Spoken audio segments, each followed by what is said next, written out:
Hey guys, and welcome back. I know I haven't done a review lately because I haven't gotten to come over to my grandpa's house lately. Did a few things today while I was over here though. As you might can see, I got a beacon bracket on this SD60, but I don't think I'm gonna do any actual lighting or not. It's just gonna have that. I wish I could show this to y'all, but the SD60 actually has lit number boards. When Athlon made this model, the headlights came all the way out here. Like they actually kind of stuck out of the lens a little bit. And I can show you what I mean. If you see how that little bit sticks out, that's a prototypical bottom to have a little bit of a reflection so that it's brighter. But what I did was I pushed the light farther back inside of it, and now it lights up the number boards too. Let's see if turning off the lights does anything.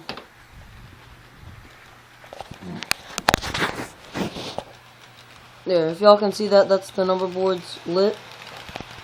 Here, I can turn it off. I can turn off the headlights so that you can see the difference. Hold on just a second. So that's number boards lit. And that's headlights on, number boards lit.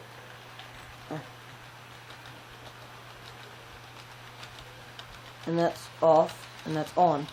You can see, as you can see, they are working properly. I think it's pretty cool you can get the lit number boards on that. I built these here today. They're holders for my throttles. It's just a junction box cut in half. It's the blue box that when you're putting in an electrical outlet, they're called a junction box. And it is cut in half. And that's two 2x4s, which is a 4x4. The only reason I did that is so that I could make it under my layout. It could stick out so that it wouldn't hit, so that the back of this wouldn't hit the layout. So it's really just a 4x4. I just did two 2x4s, and then I made two of them. I made one for the big throttle and one for the smaller throttle. The smaller throttle actually doesn't slide all the way down in it. The things stop it, but that's fine. Actually it's still hooked up to a locomotive, which doesn't need to be. Let's see if I can dial it off.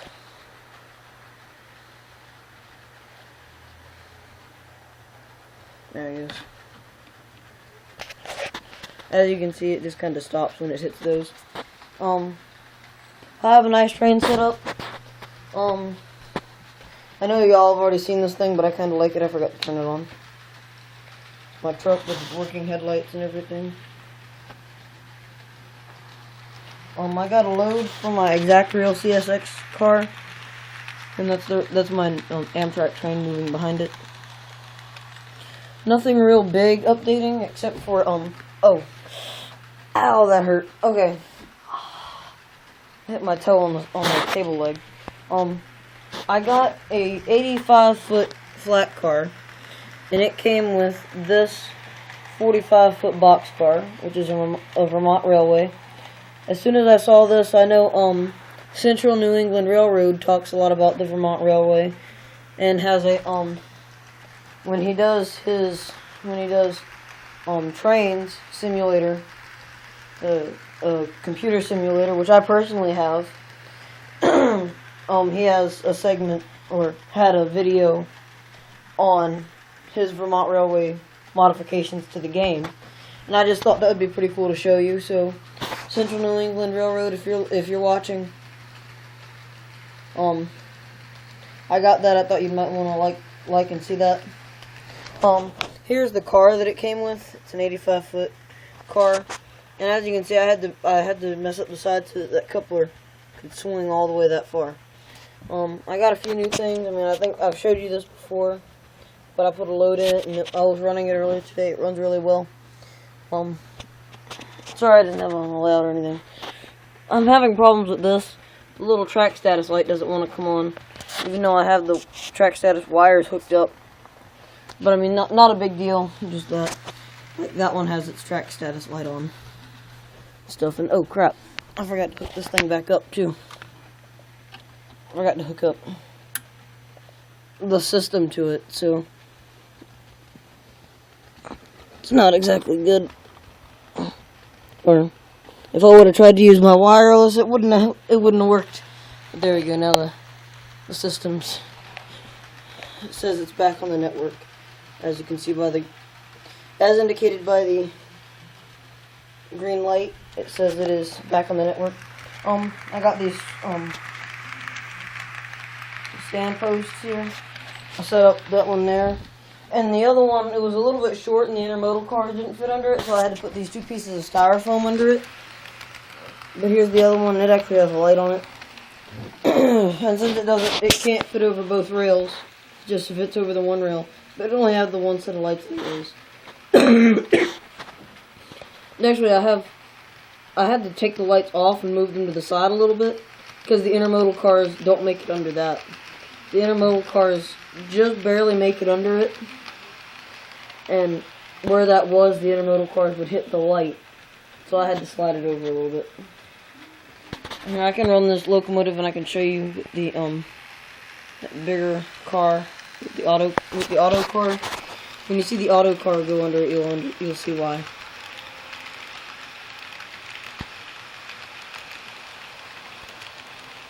See how close the auto car is? And I mean the auto car would have made it under it, but the intermodal cars are a little bit taller than the auto rack, and they wouldn't have made it under it. Here's the other car that came with that 89-foot car. This is my problem with this though. It's an 89-foot kit, and it has the ramps and everything's on it, or had ramps on it. Sorry about that, but it came set up with those ramps so that you could put them on, but they gave me 2 45-foot cars. Well, any first grader knows that 45 plus 45 equals 90, and that 90 is bigger than 89, so that 90 feet of trailer won't fit on an 89-foot car when you have those ramps folded upwards. And you can't fold them down, or they'll scrape on the tracks. So, and you can't fold them down a little bit to where they'll miss the bottom of the car, or where they'll miss the bottom of the trailer. Because if you do that, then when it comes around the corner, it slaps the car in front of it, or behind it. And so, I plan on putting like that Chicago Express, or where is it? Like that Chicago Express, that's a 20-foot trailer, so it would fit on it okay. Stuff like that. I mean, right now it's only set up to equip one trailer, so I'll have to set up I'll have to make a new stand post for the trailer to sit on, but it's good. I was just a little mad that that they couldn't do simple math and give me a 45 and a 40, or 2 20s or 2 40s. I mean, come on, really, guys? Y'all can't do simple math? But everything else is working pretty good. Mr. Dave installed a on-off toggle switch, the on-off toggle switch, just like I did on that one. He did it on this one, and that looks, I mean, tell me that doesn't look professional, because it looks perfect. It looks like it came from the factory like that. Mr. Dave did a seriously good job on this. Really, I'm really glad that he did. Why Digitrex doesn't do that from the factory, I don't know. Like, see, that's my job, and it looks really terrible. It looks like I melted that with my soldering iron, and that looks like Digitrex made that. And so, I think Digitrex should send it from the factory like that, because, I mean, for $5 I got 8 little toggle switches. So that dividing that out, it means it's like 70-something cents each. So why they wouldn't do it, I don't know. I'd pay the extra 80 cents, or you know what? Add $1 onto it.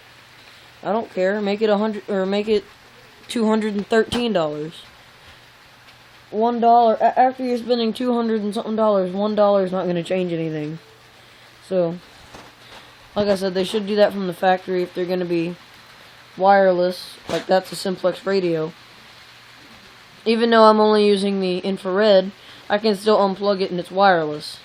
So, maybe around June, for my birthday, maybe, I'll get a, simplex radio controller, or thing, and I'll probably, set it up, like, right there or something. That'll be pretty cool, too, if I could get a simplex radio set up, and then instead of plugging that into that one, I would keep it plugged into the simplex radio. Or better yet, I'd probably put the simplex radio one right here, unless I get one for right there. Because I'd like to have one right there, so that I could plug in and sit down at my work desk without plugging into the back of the Zephyr. Because plugging it in, getting it around here, pretty much takes up my whole little cord. I can only set it right here, so if I'm going to do that, I might as well just type it into the Zephyr. But I'd rather be able to plug it in and then lay it down right there. Because from right here, if I lay it down on the table, I can't get signal to way over there where that red dot is. So, anyway, doesn't matter. Thanks for watching this. I know it's a little long. Please comment, subscribe, and check out my Facebook page. Go to my home page. It's in the picture. The link is in the picture on my home page, on my YouTube homepage, and it's in the link of the. And if you watch the SD35 video, it is in the description of that video. Thanks for watching. I'm out.